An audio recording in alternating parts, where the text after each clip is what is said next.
আসসালামু আলাইকুম রহমতুল্লাহ। প্রিয় দেশবাসী ও সাংবাদিক সব ভাই বোনেরা, আমার বাচ্চারা, সবাইকে আমার অভিনন্দন এবং অভিনন্দন। এই ব্যাপারে আল্লাহু আকবার, আল্লাহু আকবার, আল্লাহু আকবার। আল্লাহ আছেন, আজকে প্রমাণ হয়েছে আল্লাহ আছেন, আল্লাহ মহান।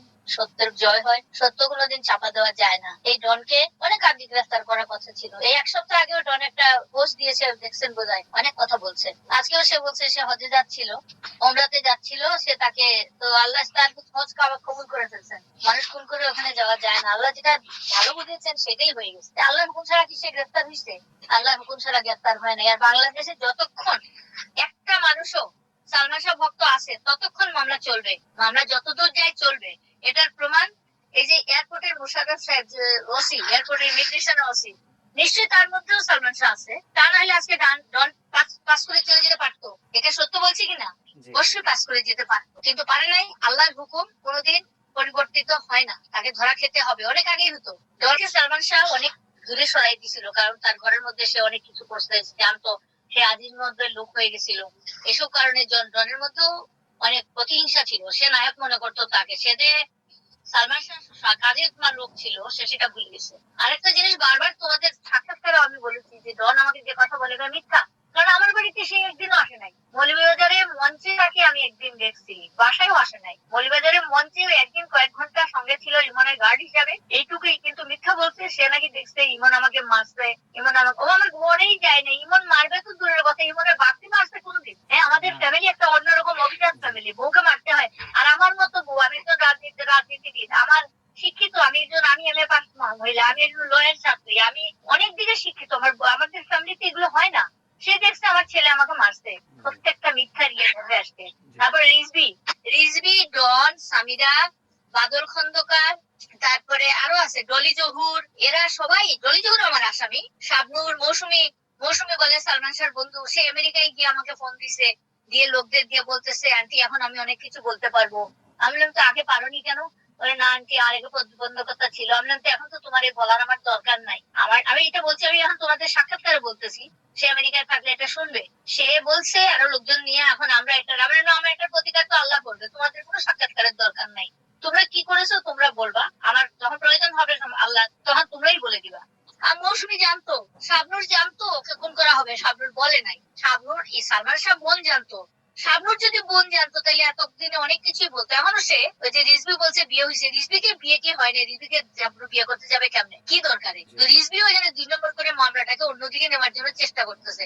রিজভি তখন 17 বছর বয়স্ক একটা, বিশ্বাস করবে না, আমার বাসায় চাকরও এরকম থাকে না। যে দরিদ্র একটা ছেলে আমার ঘরে ঢুকছিল, ওকে আমি পুলিশে দিই নাই তো, তাকে তো পুলিশ আমার বাসায় যেহেতু মানুষ ঢুকছে দেখে দেখতে এসে তারা সার্চ করে তার কাছে একটা ব্ল্যাঙ্ক চেক পাইছে, আরো অনেক কিছু পাইছে। পাওয়ার ফলে তারা নিয়ে গেছে। আমি কি ধরাই দিলাম? আমার ঘরে চোর ঢুকলে তো আমি পুলিশ ডাকবই, পুলিশ এখন যা বুঝে করবে। তারপরে গিয়ে যখন রাত্রে, অনেক রাত্রের সময় তাকে সে যখন 164 এর জবানবন্দি দিয়ে দিছে, আমরা জানিও না। সে কিন্তু তখন ফোন দিছে আমার হাজবেন্ডকে যে আন্টিকে নিয়ে আসতে হবে স্যার, আমরা অনেক তথ্য পাইছি। তো ও বলছে আমার, আমি তো তখন অসুস্থ ছিলাম। তারপরে যে ওই যে সালমান শাহর অনেক ফ্যাশনের ব্যাপারে নাকি উনিই সালমান শাহকে সাজেস্ট করেছেন, শিখিয়েছেন। দূর, এগুলো ফালতু কথা বাদ দাও, এগুলো বলবাই না। সে সাজেস্ট করবে, তার কি প্যান্ট করার এখনো ক্ষমতা আছে?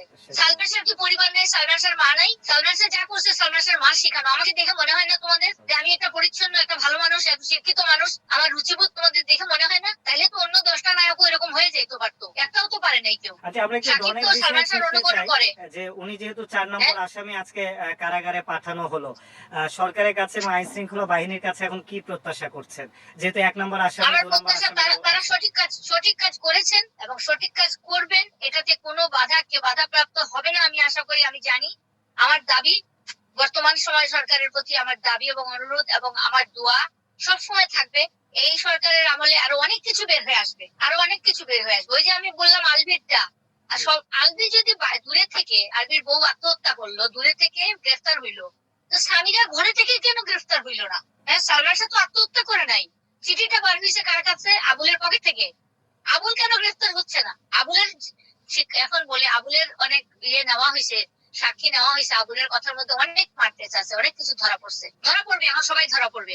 আমার ইয়ে থাকলো যে এখন সামিরা, লুসি এবং হীরাকে গ্রেফতার করা হোক। এই 3 জনকে ক্লোজ করলে সমস্ত কিছু পানির মতন বাইরে চলে আসবে। আমার ছেলে আসবে না। আমি ইন্নাল্লাহ মা সাবিরিন। আমি খুশি আল্লাহর উপরে। আল্লাহ একটা ভালো বাচ্চা দিয়েছিলেন, আমি ভালো মা বলেই, মা দিয়ে সন্তান। আল্লাহ আমার পেটে এত ভালো বাচ্চা এমনি দেয় নাই। আল্লাহ আমার সাথে কিয়ামতের দিন আমার ছেলেকে আমি পাবো, তার আগে আমি এদের বিচার আমি দেখতে চাই। 10 জন জানুক মানুষ যারা কষ্ট পাচ্ছে, 44 জন মানুষ মারা গেছে আমার বাচ্চার জন্য, এই ফ্যামিলি গুলো ধ্বংস হয়ে গেছে। এদেরও এ বিচার আমি চাই একসঙ্গে। এই সব বিচার হোক, এদের বিচার হইলে এদের বিচার আমার বিচার হবে। কেন সামিরা নীলাচুদ্রে বলে আমাকে আমার ছেলের ঘরে সে পালাই আসলো এক কাপড়ে, তাকে পরের দিন আমি 5 থেকে 7,000 টাকার তৎকালীন সময় কাপড় কিনতে হয়েছে। আমার বোন পাকিস্তান থেকে আসছে, ওর কাপড় কিনে এনে রাতারাতি ওকে কামিজ করাই আর একবারে ফুল লাগাই আমার ছেলেকে যাতে খুশি হয়। বিয়ে তো একবারই হয়। আমি দরজার বাইরে খাড়া করে তাকে বালা পড়াইছি, গলায় চেইন পড়াইছি, সেগুলো কই? সেগুলো তো একবারও বলে নাই আমি নাকি তারে পিটাইছি। আমি যদি তাকে পিটাই থাকি তাই আল্লাহ যেন কিয়ামতে আমাকে পিটায়। আজকে আমি বললাম আল্লাহ যেন আমাকে ওই শাস্তিটা ঠিক অপরিবর্তিত ভাবে যেন আমাকে দেয়। আর যদি না করে থাকি তাহলে সেটা তারটাও সে পাবে। আমি কেন করবো? আমি এত ছোট লোকের ঘরের মানুষ। বরং আমি খুশি হয়েছি যে একটা মেয়ে তো আমাকে পছন্দ করে, আমার ছেলেকে পছন্দ করে চলে আসছে। আমার পেটে মেয়ে নাই, আমি সেরকম দেখছি। অনেক সময় ইমন কানতে কানতে বলতো যে আম্মা তুমি বেঈমানটাকে বিশ্বাস করো, তুমি আদর করো, আমার দিকে পিছন ফিরেই তোমাকে গালি দেয়।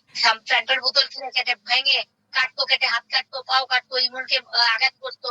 ইমনের সারা শরীরে ক্ষত চিহ্ন ছিল, মারা যাওয়ার আগে শতবার মরছে ইমন। আমার ইমন মরার পরে আমি না নিশ্চিন্ত আছি, আল্লাহর কাছে আছে, শান্তিতে আছে। আচ্ছা, সর্বশেষে একটু জানতে চাই যে গত বছরের 21 অক্টোবর যেহেতু মামলাটা দায়ের করেন, 20 অক্টোবর রাতে সেটা ছিল, আলমগীর কুমকুম মামা তিনি মামলাটা দায়ের করেন এবং তারপরে কিন্তু আশরাফুল হক ডন বলা যায় যে শুটিংও চালিয়ে যাচ্ছিলেন। তিনি সম্প্রতি শিল্পী সমিতি নির্বাচনের দিনও এসেছেন, ভোট দিয়েছেন। এই যে একজন অভিযুক্ত 4 নম্বর আসামি তিনি, এই যে তিনি প্রকাশ্যে এতদিন ঘুরে বেরিয়েছেন, একটু হলেও কি এটা দুঃখ দিয়েছে কিনা বাদীপক্ষ হিসেবে? না না, দুঃখ দিয়েছে। দুঃখ না, ঘৃণা হয়েছিল প্রতিষ্ঠানগুলোর উপরে, আমাদের সরকারের উপরে ঘৃণা হয়েছিল। এবং এটাও আল্লাহর হুকুমে হয়েছে। ওকে এই ঘোরাঘুরি যারা করাইছে ধরা পড়ছে, এখনো আছে যারা ঘোরাঘুরি করতে। 2 দিন আগেও করছে, একটা ইন্টারভিউ দিছে, আমি সেই ফটো দিয়ে দিছে না, সেটা বার করো। কিন্তু সে এই যে এফডিসির মধ্যে তো এটা সালমান শাহ খুনের এখানে এফডিসি তে যে ঢুকে, তো সে একবার প্রতারিত হয় এবং সে একবার আঘাতপ্রাপ্ত হয়। সে ইয়েকে সাকিবকেও করা হয়েছে। সাকিব বুদ্ধিমানের মতো চলে চলে যাচ্ছে উপরে উপরে। কিন্তু এখানে এফডিসি বাদল খন্দকার, শাহ আলম কিরণ, ঝন্টু, তারপরে সোহান মারা গেছে, সোহান নাই, সুকুমার রঞ্জন, তার আনন্দ ফিল্মস এর পরিচালক, আরো বহু বহু মানুষ আছে এখানে। তারপরে আপনার ওই যে কিয়ামত থেকে কিয়ামতের বাপ ছিল যে কি, ওই যে আহমেদ শরীফ, কি লোকটা, রাজীব সাহেব, আহমেদ শরীফ। সে তো যে আমার সিলেটের ভাষায় বলছে সে আজিজের লোক, আজিজ মহব্বের বন্ধু। সে ডাইরেক্টর দিয়েছিল, তাকে আমি গ্রেফতার চাই। কারণ সে সালমান শাহকে প্রথমেই সে শিল্পী সমিতি সব সমিতির থেকে তাকে বয়কট করে তাকে বাধাগ্রস্ত করছে। সে অবশ্যই জড়িত। এগুলি সবার নাম আছে। ডলি জহুর শাবনুরের বাসায় গিয়ে কেমনে জানলো? ও তো জানতো না, জানলে সে শাবনুরের বাসায় আগে আগে চলে যায় কেমনে খবর পাওয়ার আগে? ওখানে গিয়ে সে ফোন ধরে, সে এই করে। ডলি জহুরকে ডাকা হবে, আরো আছে, বহুত আসবে। তালিকা আমাদের দেওয়া আছে। যেহেতু কারাগারে আজকে পাঠানো হয়েছে, কি প্রত্যাশা করবেন বা নিরপেক্ষ বিচার প্রত্যাশা করেন কিনা, সব মিলিয়ে যদি একটু বলেন শেষে। অবশ্যই আমি নিরপেক্ষ বিচার চাই, সোজা কথা। নিরপেক্ষ বিচার চাই। এখানে যেন কোনো অন্যরকম প্রভাবিত না হয়, কোনো কিছুর সৃষ্টি না হয়, দেশ যেন কলঙ্কিত না হয়। সালমান শাহ হত্যার বিচার না হওয়াতে 30 বছর ধরে দেশটা বিদেশের সামান্য বিশ্বের মধ্যে কলঙ্কিত হয়ে রয়েছে, এটা যেন মুক্ত হয়। তা আমি প্রধানমন্ত্রীর দৃষ্টি আকর্ষণ করে বলবো আল্লাহ তার হায়াত দারাজ করুক এবং তিনি যেন দেখেন এটা যেন ব্যতিক্রম না হয়। আমার কাছে খবর আছে তারা অনেক চেষ্টা করতেছে। এই ডন অ্যারেস্ট হওয়ার পরেও তারা চেষ্টা করতেছে, অন্যরাও পালিয়ে যাওয়ার চেষ্টা করবে। স্বামীরা অনেক, এই কয়েকদিন আগে পার্লারে কি কি করতে গেছে, কিভাবে করে তারা। আমি প্রধানমন্ত্রীর দৃষ্টি আকর্ষণ করে তার কাছে আমি সাহায্য চাচ্ছি। আল্লাহ তাকে ক্ষমতা দিয়েছেন, সে যেন প্রভাবিত, তারেক রহমান প্রভাবিত হবে না, ইনশাআল্লাহ প্রভাবিত হবে না। কারণ জিয়াউর রহমানের ছেলে সে। খালেদা জিয়াও বেশ কিছুদিন আমি যখন দেশে ছিলাম 18 সালের আগে আমার সাথে কথা হয়েছিল। কারণ উনি যখন ক্ষমতায় ছিলেন তখনও কিন্তু, আমি নাম নিচ্ছি না, অনেক অফিসাররা আমাকে বলছেন আমার তো ছেলে মারা গেছে, তো অনেক মন্ত্রী, আমি তো ভুলে গেছি। আপনি ভুলে যান কেন? এই কথা বলবেন যদি উনি প্রভাবিত না হন, ওনার হাতে না কিছু যায়। বাবর ছিলেন, বাবর আমারে বলছে, বাবর 1.5-2-3 ঘন্টা আমাকে আমার স্বামীকে বসাই রাখছে। বাবর প্রতিমন্ত্রী ছিল তখন, মানে পারে নাই, ঢুকেই তো পারে নাই। এরা সবাই কি করছে তা জানি না। তবে এখন কেউই প্রভাব করতে খাটাইতে পারছে না। আমার দৃঢ় বিশ্বাস তারেকের জন্য। আল্লাহ তারেককে ঠিক সত্য বস্তুনিষ্ঠ এবং ভালো একজন মানুষ হিসাবে প্রমাণ করে যেন তাকে দীর্ঘায়ু করে, সে যেন সুন্দরভাবে চালাই যেতে পারে। আমি মা হিসাবে তার মার বয়সী আমি দোয়া করব তার জন্য। আমি তার কাছে অনুরোধ করব কেউ যেন কোনো প্রভাব না, তিনি যেন খেয়াল করেন।